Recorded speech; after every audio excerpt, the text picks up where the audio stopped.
Kucing itu tertabrak truk dan kehilangan satu nyawanya. Ketika tiba di surga, seorang malaikat memberitahunya bahwa kesembilan nyawanya telah hilang dan kali ini ia benar-benar harus mengucapkan selamat tinggal untuk selamanya. Kucing itu dengan cepat menjelaskan bahwa pemiliknya selalu memperlakukannya dengan penuh kasih sayang dan kebaikan, tetapi ia tidak pernah mendapat kesempatan untuk membalasnya. Setelah mendengar ceritanya, malaikat itu memutuskan untuk memberinya satu kesempatan lagi dan memberinya 9 nyawa baru. Namun ada syaratnya. Ia harus menjalani setiap kehidupan dalam bentuk yang sama sekali berbeda. Dalam kehidupan barunya yang pertama, kucing itu kembali sebagai seekor luwak. Suatu malam, gadis itu tidak dapat melihatnya dengan jelas dan mengira kucingnya akhirnya pulang. Jadi dia mengambilnya dan tidur bersamanya sepanjang malam. Keesokan paginya, dia akhirnya dapat melihat wajahnya dengan jelas dan ketakutan. Segera melemparkan luwak itu keluar. Dalam kekacauan itu, ia berlari langsung ke kabel listrik di taman dan kehilangan nyawa pertamanya di tempat. Dalam kehidupan keduanya, ia kembali sebagai seekor tikus. Tikus itu memanjat ambang jendela dan melihat bahwa pemiliknya masih patah hati karena kehilangan kucingnya. Ia memegang selebaran kucing hilang dan jelas belum menyerah mencarinya. Tikus itu memanjat pipa saluran air dengan rencana untuk menyelinap kembali ke rumah melalui cerobong asap. Tetapi tepat saat ia hendak berhasil, seekor elang menukik dan membawanya pergi. Dalam kehidupan ketiganya, ia kembali sebagai seekor kecoa. Tepat saat itu, telepon berdering. Gadis itu bergegas menjawabnya. Ia tidak memperhatikan kecoa di bawah kakinya dan menginjaknya. Untungnya, kecoa sangat tangguh dan entah bagaimana ia selamat. Di telepon, teman gadis itu terus berusaha menghiburnya, mengatakan bahwa dia perlu menerima kenyataan bahwa kucingnya telah tiada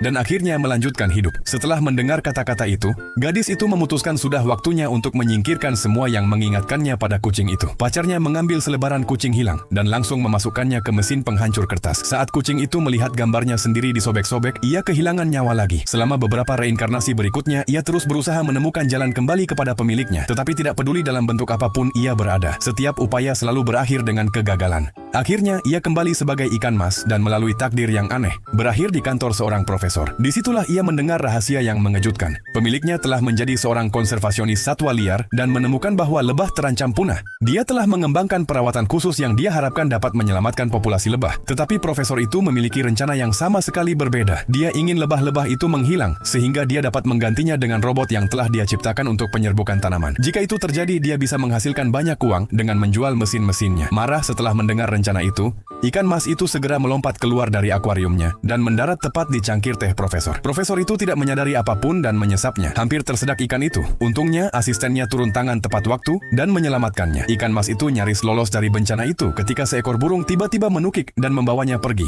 Akhirnya, kucing itu mencapai reinkarnasi terakhirnya. Kali ini, ia kembali sebagai kuda. Ketika gadis itu melihatnya, dia dengan gembira berjalan mendekat untuk menyapa. Karena mengira kuda itu telah tersesat dari pertanian terdekat, dia dan pacarnya memutuskan untuk membawanya kembali. Namun saat itu juga, kuda itu melihat profesor itu menyelinap ke arah rumah.